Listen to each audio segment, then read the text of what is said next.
Welcome to the podcast where relationships, confidence, and determination all converge into an amazing, heartfelt experience. This is Speaking from the Heart.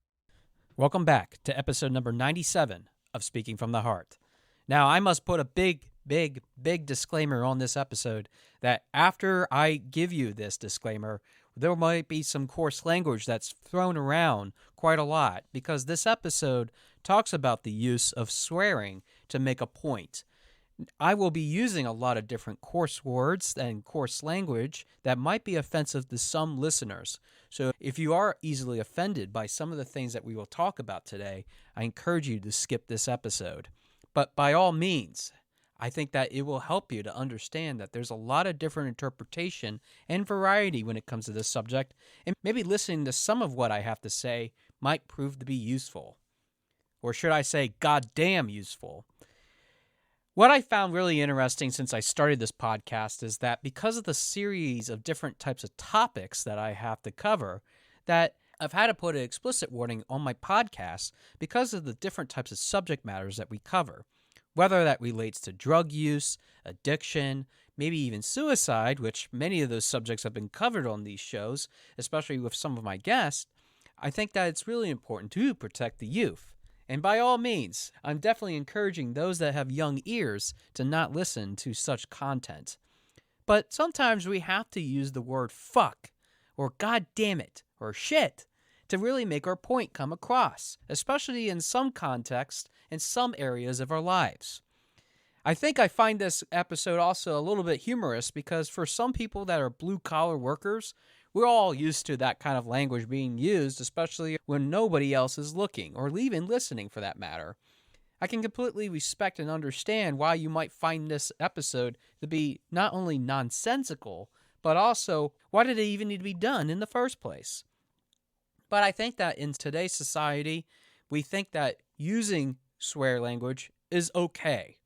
And I also want to say at the same turn that when I use the words that I've used earlier, I feel that they had a purpose or a connotation for even sharing them to begin with. And that's why I think it's okay to use it, but only to a certain extent. After that, you definitely lose your variety and your ability to engage with your audience, let alone even personally and professionally develop yourself, because some people won't take you seriously. I have to thank my dad for really teaching me all the different types of cuss words and all the different expressions that you can use in those cuss words to be able to share with a variety of different people. Because if it wasn't for him, I wouldn't be even having this episode in the first place, let alone even talking about this subject because of some friends bringing it up recently. And on top of it all off, seeing this recently on a Buzzsprout podcast Facebook group in which it was discussed about the usage of swearing. It made me start to think about the importance of how we use our words effectively to communicate the point that we're trying to make. So even if you want to say, God damn it, Josh, you really are fucking with me, I think that you might be wanting to take a step back and just only use the first part of it instead of the whole part of it to be able to make your point come across, that you're easily offended by some of the language that I'm about to use. Coarse language throughout history has been utilized in a variety of different ways. Whether it is to make a point, whether it is to emphasize great intensity and forcefulness, whether it is to accentuate the messaging that we're trying to share as a whole. The real question becomes, can it be overused? Well, duh, it can be. And this is the point where I could probably end the episode and say thank you for sharing with me your expertise, Joshua, and move on to the next episode that you have on the playlist. But from a courtesy standpoint, the answer might not be as easy as you might think. Knowing your audience, as I even have mentioned many times to my clients in public speaking and even has been taught across many different types of classes, talk about the advantageous benefits of being able to use foul language to help to accentuate not only the points that you're trying to make, but what you can say up to a certain point. You see, audiences are a funny sort of animal in itself. And yes, they are animals because we are all, by nature, some type of descendant of an animal. We are descendants of the monkeys, in which we have our direct ancestral ties to them, which has been proven by genetic research. We have to understand that language that is coarse in nature doesn't always mean that it's easily offendable. What I might view as offensive might not be as offensive to somebody else. That's why we get into easily debates on social media and even other platforms about what's acceptable and what is not. Many corporations even have codes of conduct in which it talks about the use of language and how it can be properly utilized. I know that I have thrown around occasionally a cuss word or two in front of my supervisor, but I know that I can only do that in private. I've also been able to throw around a couple other words in front of my clients, but I also got to know them a little bit better and also got to feel a little bit more comfortable about it. But the ultimate question of, do I need to swear to make my point, will vary from one audience to another. I'm sure that many of us can think of at least one time that an occasional cuss word slipped out of our mouths and it wasn't really intended to the person that we were trying to share it with. Meaning, the thought did enter our minds, but then it escaped our minds just as quickly. And I know that that sometimes happens, but before it escapes our mind, it slips out of our mouth and we instantly regret it. I know that we can even attribute to some historical moments where swearing in itself, when it was utilized, was probably not the best way to utilize ourselves and our language repertoire in the manner in which we are often thinking about as an important way in which we have dialogue, we have discourse, in a way in which it allows us to learn from each other the best ways and the best ideas to resolve problems, which we've talked about already in some more recent episodes about the importance of being able to prioritize your ideas and your problems so that you can make the most impact. But I always attribute the fact that coarse language comes from an emotional standpoint. The emotion that we feel and that we convey to others oftentimes creates that impression of ourselves as the willingness to understand with one another why we feel a certain way about a certain subject. Don't like those mashed potatoes that your mom gave you? I certainly don't want to say, God damn it, Mom, don't give me that fucking shit, because that will come back to me in my mouth being washed out. Because let's face it, we love our moms, adopted or not, to be able to help us to create that best value that we need in our lives. They are the linchpins, along with our fathers, of being able to be respectable and proper and prim in a lot of different ways. Don't like the service that you get from your server?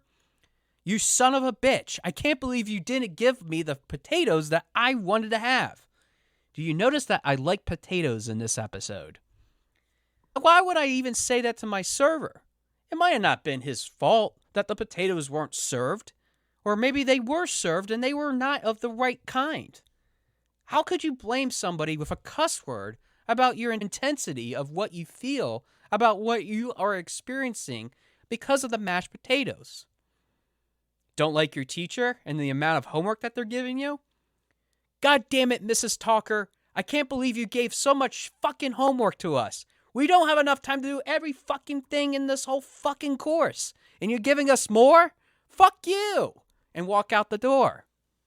Do you really think that using the word fuck over and over again really makes an impression, not just on your teacher, but even on your classmates, who are probably laughing because you are going way overboard? Do you get my picture? Do you get what I'm saying?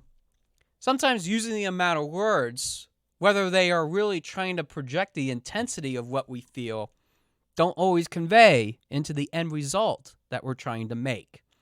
I have to tell you that foul language might be appropriate in some ways, but not appropriate in others, especially with the audience that you're trying to engage with.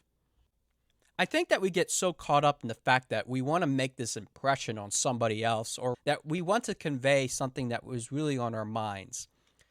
We think that authenticity might also include being able to swear at the top of our lungs, making sure that somebody hears us, whether they're far away in the other side of the room itself, or maybe even 2 doors down, being our neighbors. But I think that it's not necessary to do all those things and create such a negative context in our discourse and our discussions. We can do this in a much better way, a more efficient way, if you will. And I think the surprising answer is that sometimes using that foul language to help accentuate that goddamn point that we're trying to make can also make a big difference. And you notice what I just did there is use goddamn to emphasize my point about making points. It's all about timing. It's about the way in which we're able to analyze around us the ability to know when it's okay and when it's not okay. Subconsciously, our brain is processing millions of bits of information in which then we're able to make a decision as to best moving forward with that idea or that concept or that solution that might include a coarse word or two, or three for that matter. We have to learn to use it to our advantage. It's not a free ticket for us to just go ahead and swear at the top of our lungs, thinking that we're going to make such a big difference in our lives, trying to achieve what we're trying to achieve. Swearing is not always the answer either. Would you want to swear at your 70 or 80-year-old mother because you think that she needs to do something and get off her butt, when really she's 70 and 80 years old and has lived a full life and maybe you're being really hard on her? Does it make much sense to be hard on that person that is serving you food for a mistake that maybe wasn't even their fault to begin with, because maybe the ticket that they've written up actually had the correct order and the cook in the kitchen messed it up? But maybe even the teacher, for that matter, giving you that amount of work is really trying to prove an important point about not only diligence, but also the type of subject that they're trying to teach on requires that much homework to be given in the first place. Those examples, plus the bullies that we sometimes meet on social media that want to use that coarse language, don't understand the impact of what our words are. And that's really what the crux is of this whole entire conversation that we're having today. It's about the power of our words and how they can instantly hurt or even destroy, for that matter, the relationship's confidence and determination to keep moving forward, to keep being better versions of ourselves as a whole. I can't tell you how many times that my words have destroyed my relationships with other people, and I am really sorry for those people that had to be the blunt of it. I have had many excuses in the past. Oh, it's my autism. Oh, it's the way in which I was emotionally connected with this because I had so much at stake. Oh, it's because I don't really like you, and I wanted to tell you how much I dislike your ideas, even your presence in the same room. Words are very powerful. As a matter of fact, as one person has put it in the past, the pen is mightier than the sword itself, was one of those various expressions even dating back to the Revolutionary War, the founding of the United States, and being able to find the freedom that we have. We were able to lean on the words that we were using, not the might of our military that we were building through the Continental Army. I think that we have to learn that by balance, we can also convey our purpose of the speech and the language that we're trying to convey. It doesn't give you a free ticket to say fuck you every single time. It doesn't mean that every situation is a piece of shit. And it doesn't mean either that you get the free ticket to use Jesus Christ's name in vain, or JC for short, every single time. I don't know about you, but I think that language can make a point. We don't have to necessarily use the swear words to even convey that point. But at the same time, the way that we say it without swearing can be just as dangerous and destructive.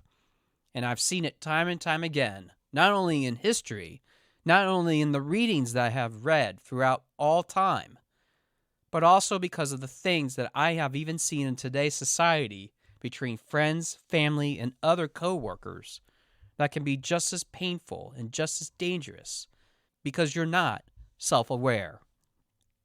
So now today is your wake-up call. Be more self-aware of the language that you're using, and perhaps the reaction that you'll get will be completely different than you might have anticipated. There are surprising answers to whether foul language can make a big difference, and I'm here today to not make a case either way. But I am here to make a case on is whether you, as an individual, can make such a bigger difference with using your language in a more appropriate and more factual, concise way. Making our point is so important in today's society. It's more than ever, especially because of the conciseness that we need to have and the attention span that we're often giving other people to be able to make that conversation happen, to make sure that discussion takes place during a meeting, to make sure that personally we can move forward from the problems, regardless of what they are, from being able to hold us back. We are soon approaching the 100th episode, and every time that I keep thinking about the fact that language can make such a big difference, I go back to where I start with this very conversation. What is on your heart doesn't always mean that you have to reference foul language. What is on your heart, that very first episode, talked about what you can do with the unlimited potential that you have deep inside of you to change the circumstances that surround you, no matter if it was something that was imposed upon you or you have the choice to make a decision in order to move forward from the things that are holding you back.